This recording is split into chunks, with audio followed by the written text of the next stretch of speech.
আমি নবীজির কাছ থেকে যাব না। আল্লাহ নবী বিশ্বনবীর ছত্র ছায়া থেকে যাব না। হারিসা চোখের পানি ছেড়ে কান্না করলো। বেটারে কি এমন মহব্বত মুহাম্মদের কাছে আছে? আল্লাহ পাক কোরআনে বলেছে, লাকাদ কানা ফি রাসূলিল্লাহি উসওয়াতুন হাসানা।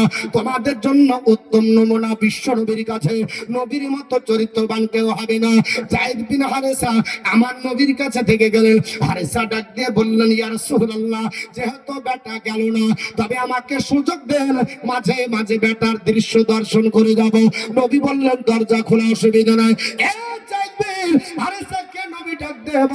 ওরে আমার জায়েদ, তোমাকে আপনার মুতার যুদ্ধের জন্য আমি 1 নাম্বার কমান্ডার বানানো। ওই যুদ্ধে তুমি কমান্ডার হবে। যুদ্ধের ময়দানে যদি শহীদ হয়ে যাও, তোমাকে আল্লাহ শাহাদাতের মর্যাদা দান করবে, তবে তুমি শহীদ হবে। তোমার পরে আপনার বলে হাঁচ আমি যাকে আপনার কমান্ডার বানাবো, আমার চাচাই তো ভাই জাফর বিন আবু তালেব। জাফর বিন আবু তালেব, তুমি চলে আসো। লাব্বাইকা ইয়া রাসূলুল্লাহ। বলে যায়, আপনার জাফর বিন আবু তালেব, চিন্তা করিও না, তুমিও ওই মুতার প্রান্তরে যাবে, ওখানে যুদ্ধ করবে, কমান্ডার হিসাবে দায়িত্ব বহন করবে, তোমারও শহীদ হতে হবে। তোমার পরও যাকে আমি আপনার যুদ্ধের কমান্ডার বানানো, নাম হলো আব্দুল্লাহ।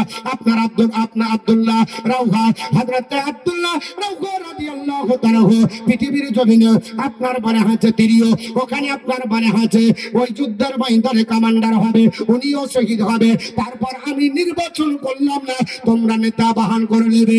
আল্লাহর নবী পৃথিবীর জমিনে ডাকতে বললেন, যায়েদ বিন হারেসা, যুদ্ধের ময়দানে গেলে লস নাই, কারণ নবী বলেছে যারা মুসলমান হবে এরা যুদ্ধে যদি ইন্তিকাল করে তবু এদের লাভ, এরা যুদ্ধে যদি জয় লাভ করে তবু আল্লাহ জোরে বল সুবহানাল্লাহ, কারণ হয়ে যাবে গো, শাহাদাতের মর্যাদা পাবে।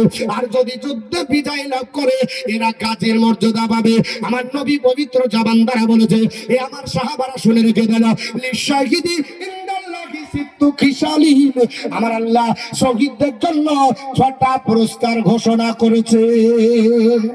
সুবহানাল্লাহ, সুবহানাল্লাহ। কটা? 6টা। যারা শহীদ হবে, শহীদ যারা হবে এদের জন্য 6টা।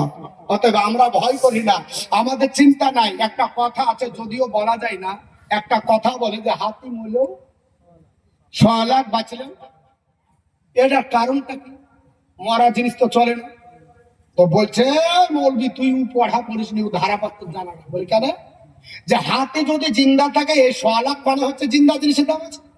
আর মরলে তার হাতির যে দাঁত এত মূল্যবান, এই দাঁতগুলো দিয়ে অনেক কাজ হয়, এর জন্য খুবই দামি।